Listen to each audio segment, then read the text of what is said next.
Hi hello నమస్తే welcome back to Bigg boss గుసగుసలు.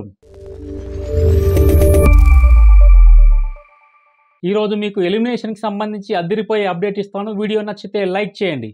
అలాగే నిన్న మనకు బిగ్ బాస్ ఎపిసోడ్లో చాలా విషయాలు జరిగాయి. ఒకసారి వాటి గురించి రీక్యాప్ చేసుకుందాం.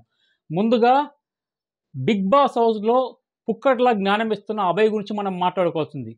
అదేంటంటే అభయ్కి మాత్రం బిగ్ బాస్ మామూలుగా వాతలు ఇవ్వలేదండి. వాతల మీద వాతలు పెట్టాడు. డోర్స్ తెరుస్తాడని చెప్పాం కదా ముందే. అది తెరిచింది కూడా కేవలం అభయ్ కోసమే. మిగతా కంటెస్టెంట్స్ ఎవరికని చర్చించుకుంటారు. సోనియా వచ్చి నువ్వే చేసావు సారీ చెప్పు అని చెప్పి అభయ్ని చెప్పడం జరుగుతుంది. అభయ్ నోట్లోంచి మాట పెగలలేదు ఆ సారీ చెప్పడానికి. అయినా సరే మిగతా కంటెస్టెంట్స్ హౌస్మేట్స్ అందరూ మూకుమ్మడిగా బిగ్ బాస్కి ఇంకొకసారి రిపీట్ చేయము, ఒళ్ళు దగ్గర పెట్టకుండా ఉంటాము అని సారీ చెప్పడం జరుగుతుంది. అంతేకాకుండా బిగ్ బాస్ నిన్న ఎపిసోడ్లో మనకు నేర్పించిన నీతి, హౌస్మేట్స్కి నేర్పించిన నీతి ఏంటంటే మాట అదుపులో ఉండాలి, సమయం పొదుపుగా వాడాలి. మాట తేడా వచ్చింది, అదుపులో లేదు కాబట్టి గేట్లు ఓపెన్ చేశారు. సమయం విలువ తెలియదు కాబట్టి వారానికి 14 గంటలు మాత్రమే మీకు పని చేసుకోవడానికి, వంటలు కానీ, వాషింగ్ కానీ, ఊడుపులు కానీ, తుడుపులు కానీ అన్నీ 14 గంటల్లో చేసుకోవాలని చెప్పేసి ఒక టైం బాండ్ పెట్టడం జరిగింది. సో ఈ విధంగా బిగ్ బాస్ హౌస్మేట్స్కి నిన్న నేర్పించిన నీతి మాట అదుపులో ఉండాలి, సమయం పొదుపుగా వాడాలి. సో ఇంకా నెక్స్ట్ అభయ్ విషయానికే వద్దాం. అభయ్ నిన్న వాగిన మాటలు ఒకటి కాదు వరుసగా ఏమేమి వాగాడు. Limitless biased Bigg Boss first. Second, twist కాదు బిగ్ బాస్ ఇచ్చేది, ట్విస్ట్ కాదు, బిగ్ బాస్కే క్లారిటీ లేదు. మూడో మాట, ఏమి అర్థం పర్థం లేకుండా మాట్లాడతాడు. ఇంకోటి గేమ్కి అసలు మీనింగ్లెస్ గేమ్, అర్థం పర్థం లేదు. నాలుగోది, తెలిసి మాట్లాడుతుండా లేక తెలియక మాట్లాడుతుండా, ఏది పడితే అది మాట్లాడుతున్నాడు బిగ్ బాస్ అని చెప్పడం జరుగుతుంది అభయ్.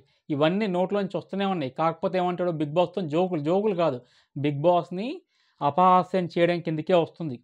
కోట్ల మంది ప్రజలు చూస్తున్న గేమ్ షో, లైవ్ షోని ఈ విధంగా తక్కువ చేసి మాట్లాడడం అభయ్కి ఈ వారం చాలా మైనస్ అవుతుంది.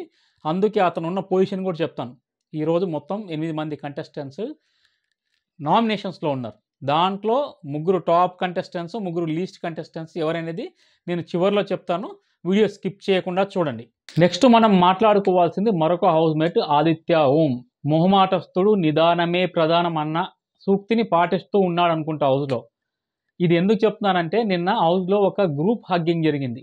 మధ్యలో సోనియా ఉంది, నిఖిల్ ఒకవైపు, నాగమణి కంట ఒకవైపు, అభయ్ ఒకవైపు, మొత్తం గ్రూప్ హగ్ చేసుకుంటున్నారు.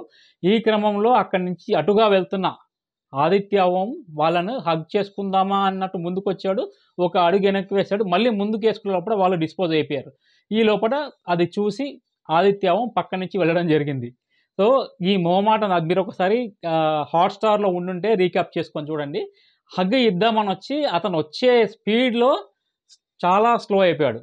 ఎందుకు, హగ్ ఇద్దాం అన్నప్పుడు వచ్చేసి గ్రూప్ హగ్ టక్కన తీసేసుకోవాలి. ఆయన చేసిందేంటి, ఒక అడుగు ముందుకేసి ఒక అడుగు వెనక్కేసే లోపల వాళ్ళు హగ్ అయిపోయింది, ఎవరికి వాళ్ళు విడిపోయారు. సో ఈ క్రమంలో ఆయన హగ్ ఇవ్వకుండానే పక్క నుంచి చూసుకుంటూ వెళ్ళడం జరిగింది. ఇక నిన్నటి ప్రభావతి 2.0 టాస్క్లో ఎరగదీసిన యష్మి గౌడ అండ్ ప్రేరణ గురించి మాట్లాడుకుంటే, యష్మి గౌడ పికప్ అయిపోయింది, గేమ్లో దూసుకుపోతుంది, మంచి మార్కులు, పాజిటివిటీ అంతా ఇలా నడుస్తున్న క్రమంలో నిన్న మళ్ళీ నోటు జారింది. నోటి దూల ఏమాత్రం తగ్గలేదు. ప్రేరణ తనలో తను మాట్లాడుకుంటూ యష్మితో అనడం జరుగుతుంది, ఈ వారము నేను వెళ్ళడానికి రెడీగా లేను, నేను వెళ్ళకూడదు అనుకుంటున్నాను, నేను వెళ్ళే క్యాండిడేట్, నేను డిజర్వ్ కాదు వెళ్ళడానికి అని చెప్తే పక్కన ఉన్న యష్మి గౌడ సపోర్ట్ చేయాలి, లేకపోతే నోరు మూసుకొని కూర్చోవాలి. తను చెప్పింది ఏంటి, నాకెందుకో ఈ వారం నువ్వే వెళ్తావు అని చెప్పేసి నోటి దూల ఏమాత్రం తగ్గకుండా మాట్లాడుతుంది. అది విన్న ప్రేరణ ఒకంత అసహనానికి గురవుతుంది, మొహం కూడా మార్చింది. ఇది ప్రేరణ అప్సెట్ అయింది యష్మి గౌడ మాటలతోని. తను ఈ వారం నువ్వే వెళ్తావని మొహం మీద చెప్పకుండా ఉండాల్సింది. తన కాన్ఫిడెన్స్ బిల్డప్ చేసుకుంటుంది ప్రేరణ ఒకవైపు. నేను ఇంకా ఉండాలి, నేను చాలా బాగా ఆడుతున్నాను, ఈ వారం నేను ఇక్కడే ఉంటాను అన్న కాన్ఫిడెంట్తో ఉన్నప్పుడు ఒక తోటి హౌస్మేట్గా పైకి లేపాలి, సపోర్ట్ ఇవ్వాలి, లేకుంటే చేత కాకపోతే నోరు మూసుకోవాలి. కానీ తను నెగిటివ్గా నాకెందుకో ఈ వారం నువ్వే వెళ్తావు అని చెప్పేసి అనడం సరికాదు. ఇది ఈ వారంలో యష్మి గౌడ తను కొని తెచ్చుకున్న నెగిటివ్ కామెంట్. నిఖిల్ విషయంలో చిన్న పొరపాటు జరిగినట్టు నాకు అనిపిస్తుంది మా వైపు నుంచి. అదేంటంటే నిఖిల్ని ఎర్రిగుడ్డుగా పరిగణించాను, కానీ నిఖిల్ ఎర్రి గుడ్డు కాదు, వెరీ వెరీ గుడ్. అది ఎందుకు అంటున్నానంటే నిఖిల్ తనకు వచ్చిన ఎర్రగుడ్డుని తీసుకెళ్లేసి సోనియాకి ఇచ్చేశాడు, త్యాగం చేశాడు అనుకున్నాం. కానీ అప్డేట్తో నిన్న చూసిన ఎపిసోడ్ చూసిన తర్వాత తెలిసింది ఏంటంటే నిఖిల్ ఎర్రి గుడ్డు కానే కాదు, వెరీ వెరీ గుడ్. ఎందుకంటే బిగ్ బాస్ ఇచ్చిన ఆప్షన్ ఏంటి, నీకు ఇచ్చిన రెడ్ ఎగ్ తీసుకెళ్ళి నీతో పోటీ పడాలనుకుంటున్న హౌస్మేట్కి ఇచ్చి ఆ హౌస్మేట్ మీద నువ్వు గెలిస్తే హౌస్ చీఫ్గా కొనసాగుతావు అని చెప్పడం జరుగుతుంది. నిఖిల్ కర్ర విరగకుండా పాము చావకుండా ఆ ఎగ్ని తీసుకెళ్ళి సోనియాకి ఇవ్వడం జరుగుతుంది. ఎందుకంటే వాళ్ళ క్లాన్లో ఉన్న టాస్కుల్లో వీకెస్ట్ హౌస్మేట్ ఎవరయ్యా అంటే సోనియా గారే. సో సోనియాకి తీసుకెళ్ళి ఆ ఎగ్ ఇచ్చేసి చాలా సునాయాసంగా ఆమెను ఓడించేసి మళ్ళీ హౌస్ చీఫ్గా ఎన్నికవుతాడు. ఇది నిఖిల్ తన మాస్టర్ ప్లాను. అది కూడా సోనియా పసిగట్టి ముందే అంటుంది, నిఖిల్ స్ట్రాటజీతోనే ఎగ్ నాకు ఇచ్చాడు అని కన్ఫర్మ్ చేసుకుంటుంది. అదే మిగతా హౌస్మేట్స్తోని అభయ్తోని చెప్పడం కూడా జరుగుతుంది. ఇది నిఖిల్ సోనియా మధ్య కోల్డ్ వార్ కూడా జరుగుతూ ఉంది. ఏదన్నా ప్రైవేట్ విషయాలు ఉంటే పక్కన తీసుకెళ్ళి చెప్పాలి, కానీ నలుగురిలో వచ్చి చెప్పకూడదు అని సోనియాని కిచెన్లో ఉన్నప్పుడు చెప్పడం జరుగుతుంది. నావే నాకు తలనొప్పిగా ఉన్నాయి, మధ్యలో నీ గోళ ఏంటి అన్న విధంగా సోనియా మాట్లాడుతుంది నిఖిల్తో. తర్వాత అందరి మధ్యలో ఉన్నప్పుడు నిఖిల్ దగ్గరకు వచ్చి సోనియా సారీ కూడా చెప్పడం జరుగుతుంది. మళ్ళీ అభయ్ దగ్గరికి వెళ్ళి నిఖిల్ ప్రతిదానికి ఇలా చేస్తున్నాడు, ప్రతిదానికి అలా చేస్తున్నాడు చాడీ చెప్పడం కూడా జరుగుతుంది. సో సోనియా మైండ్ గేమ్ చాలా బాగా ఆడుతుంది. టాస్కుల్లో ఎంత డౌన్లో ఉందో మైండ్ గేమ్లో అంత టాప్లో ఉంది అని చూస్తున్న ప్రేక్షకులకు అర్థమైపోతుంది. బిగ్ బాస్ గుసగుసలు అప్డేట్స్లో అన్నిటికైనా ఇంపార్టెంట్ విషయం ఎలిమినేషన్. టోటల్ 8 మంది హౌస్మేట్స్ నామినేషన్స్లో ఉన్నారు. వాళ్ళల్లో 3 బాటంలో ఉన్న వాళ్ళ గురించి మాట్లాడుకుందాం. టాప్ 3లో 3 ఉన్నారు. ఆల్రెడీ చెప్పాను, విష్ణుప్రియ నెంబర్ 1 పొజిషన్లో ఉంది. ఆ తర్వాతి స్థానంలో నాగమణికంట ఉన్నాడు, అన్ఎక్స్పెక్టెడ్. అతను ఫ్యాన్ బేస్ సపరేట్గా బిల్డప్ చేసుకుంటున్నాడు. అదేవిధంగా హౌస్లో ఎమోషన్స్తోని మాట తీరుతోని అందరూ ఏడుస్తున్నప్పుడు అతను నవ్వుతాడు, అందరూ నవ్వుతున్నప్పుడు ఏడుస్తూ ఒక మూల కూర్చుంటాడు. గేమ్లో ఇన్ అవుట్ అవుతూ ఉంటాడు. అయినా కూడా ఓటింగ్ విషయంలో నెంబర్ 2 పొజిషన్లో ఉన్నాడు. తర్వాతి పొజిషన్లో నైనిక ఉంది. Nainika deserved candidate. గేమ్లో ఏ గేమ్ పెట్టినా కూడా తాను ప్రాణం పెట్టి ఆడుతుంది.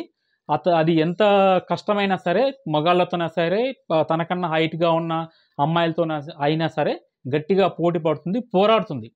ఇక బాటమ్ 3లో ఉన్న హౌస్మేట్స్ విషయానికి వస్తే ఈ వారం అయితే ఆకాశం నుంచి అధపాతాళానికి పడిపోయిన హౌస్మేట్ ఎవరైతే అంటే అభయ్. బిగ్ బాస్తో విపరీతంగా మొట్టికాయలు తిని, చివాట్లు తిని, చివరికి గేట్లు తెరిపించుకొని గెట్అవుట్ అని అనిపించుకునేదాకా తెచ్చుకున్న హౌస్మేట్ అభయ్. అభయ్ లాస్ట్ పొజిషన్లో ఉన్నాడు ఈరోజు ఓటింగ్ ప్రక్రియలో. లాస్ట్ 3 పొజిషన్లు ఏంటంటే ఎవరంటే యష్మి గౌడ, తర్వాత పృథ్వీ, లాస్ట్ పొజిషన్ వచ్చేసి అభయే.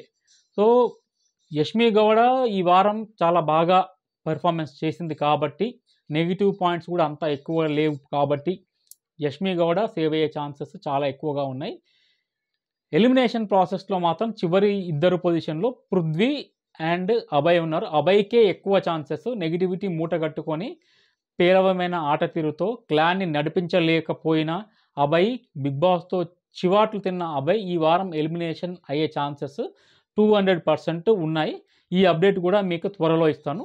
సో ఈ వీడియో మీకు నచ్చితే తప్పకుండా లైక్ చేయండి. ఇలాంటి మరిన్ని మంచి అప్డేట్స్ కోసం చూస్తూనే ఉండండి బిగ్ బాస్ గుసగుసలు. And don't forget to subscribe ever flicks YouTube channel. జై హింద్.